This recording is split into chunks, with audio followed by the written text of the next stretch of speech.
ನಮಸ್ಕಾರ ಗೆಳೆಯರೆ.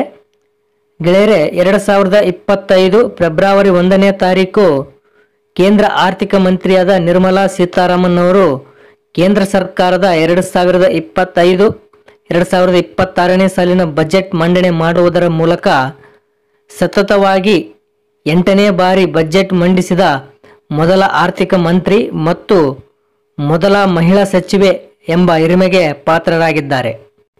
ಇನ್ನು 8ನೇ ಬಾರಿ ಬಜೆಟ್ ಮಂಡಿಸಿದ ನಿರ್ಮಲಾ ಸೀತಾರಾಮನ್ ಅವರು ಈ ಮೂಲಕ ದಾಖಲೆಯನ್ನು ಕೂಡ ಬರೆದಿದ್ದಾರೆ. ನಿರ್ಮಲಾ ಸೀತಾರಾಮನ್ ಅವರು ಫೆಬ್ರವರಿ 2024ರ ಮಧ್ಯಂತರ ಬಜೆಟ್ ಸೇರಿದಂತೆ ಒಟ್ಟು 7 ಪೂರ್ಣಾವಧಿಯ ಬಜೆಟ್ಗಳನ್ನು ಕೂಡ ಮಂಡಿಸಿದ್ದಾರೆ. ಮಧ್ಯಂತರ ಬಜೆಟ್ ಮತ್ತು 7 ಪೂರ್ಣಾವಧಿಯ ಬಜೆಟ್ಗಳು ಸೇರಿ ಅವರು ಸತತವಾಗಿ 8 ಬಜೆಟ್ಗಳನ್ನು ಮಂಡಿಸಿದ ದಾಖಲೆಯನ್ನು ಬರೆದಿದ್ದಾರೆ. ಪ್ರಧಾನಿ ನರೇಂದ್ರ ಮೋದಿಯವರ ನಾಯಕತ್ವದಲ್ಲಿ ಸತತ 8 ವರ್ಷಗಳ ಕಾಲ ಕೇಂದ್ರ ಬಜೆಟ್ ಅನ್ನು ಮಂಡಿಸುವುದರ ಮೂಲಕ ದಾಖಲೆಯನ್ನು ಬರೆದಿದ್ದಾರೆ. ಮೋದಿಯವರ 2ನೇ ಅವಧಿ ಸರ್ಕಾರ ಅಂದರೆ 2019ರಲ್ಲಿ ನಿರ್ಮಲಾ ಸೀತಾರಾಮನ್ ಅವರು ದೇಶದ ಮೊದಲ ಪೂರ್ಣಾವಧಿಯ ಮಹಿಳಾ ಹಣಕಾಸು ಸಚಿವೆಯಾಗಿ ಅಧಿಕಾರವನ್ನು ಸ್ವೀಕರಿಸಿದರು.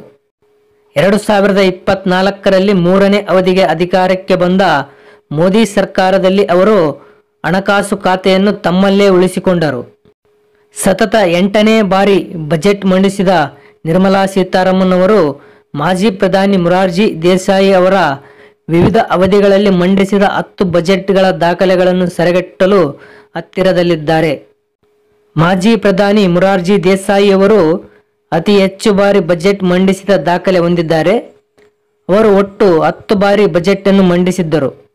ಮೊರಾರ್ಜಿ ದೇಸಾಯಿ ಹಣಕಾಸು ಸಚಿವರಾಗಿದ್ದಾಗ 1959ರಿಂದ 1964ರವರೆಗೆ ಸತತ 6 ಬಾರಿ ಮತ್ತು 1967ರಿಂದ 1969ರ ಅವಧಿಯಲ್ಲಿ ಸತತ 4 ಬಾರಿ ಬಜೆಟ್ ಮಂಡಿಸಿದ್ದರು. ಆದರೆ ನಿರ್ಮಲಾ ಸೀತಾರಾಮನ್ ಅವರು ಸತತ 8 ಬಾರಿ ಬಜೆಟ್ ಮಂಡಿಸುವುದರ ಮೂಲಕ ದಾಖಲೆ ಬರೆದಿದ್ದಾರೆ. ಮಾಜಿ ಹಣಕಾಸು ಸಚಿವರಾದ ಪಿ ಚಿದಂಬರಂ ಅವರು ಯುಪಿಎ ಸರ್ಕಾರದಲ್ಲಿ 9 ಬಾರಿ ಬಜೆಟ್ ಮಂಡಿಸಿ ಮೊರಾರ್ಜಿ ದೇಸಾಯಿ ಅವರ ನಂತರ ಸ್ಥಾನದಲ್ಲಿದ್ದು, ಹಾಗೆಯೇ ಪ್ರಣಬ್ ಮುಖರ್ಜಿ ಅವರು ಭಾರತದ ಹಣಕಾಸು ಸಚಿವರಾಗಿದ್ದಾಗ 8 ಬಾರಿ ಬಜೆಟ್ ಮಂಡಿಸಿದ್ದರು. ಈಗ ನಿರ್ಮಲಾ ಸೀತಾರಾಮನ್ ಅವರು ಸತತ 8 ಬಾರಿ ಬಜೆಟ್ ಮಂಡಿಸುವುದರ ಮೂಲಕ ಪ್ರಣಬ್ ಮುಖರ್ಜಿ ಅವರ ದಾಖಲೆಯನ್ನು ಸರಿದೂಗಿದ್ದಾರೆ. ಈಗಿರುವ ಎನ್ಡಿಎ ಸರ್ಕಾರದ ಪೂರ್ಣ ಅವಧಿ ಮುಗಿಯುವಷ್ಟರೊಳಗೆ ನಿರ್ಮಲಾ ಸೀತಾರಾಮನ್ ಅವರು ಅತಿ ಹೆಚ್ಚು ಬಾರಿ ಕೇಂದ್ರ ಬಜೆಟ್ ಮಂಡಿಸಿದ ಆರ್ಥಿಕ ಮಂತ್ರಿಯಾಗುವ ಸಾಧ್ಯತೆ ಇದೆ. ಗೆಳೆಯರೆ, ಈ ಮಾಹಿತಿ ನಿಮಗೆ ಇಷ್ಟವಾದಲ್ಲಿ ಈ ವಿಡಿಯೋಗೆ ಲೈಕ್ ಮಾಡಿ. ಇಂತಹ ಮತ್ತಷ್ಟು ಮಾಹಿತಿಗಳಿಗಾಗಿ ನಮ್ಮ ಚಾನಲ್ ಸಬ್ಸ್ಕ್ರೈಬ್ ಮಾಡಿ, ಹಾಗೆ ಪಕ್ಕದಲ್ಲಿರುವ ಬೆಲ್ ಐಕಾನ್ ಆಕ್ಟಿವ್ ಮಾಡಿ.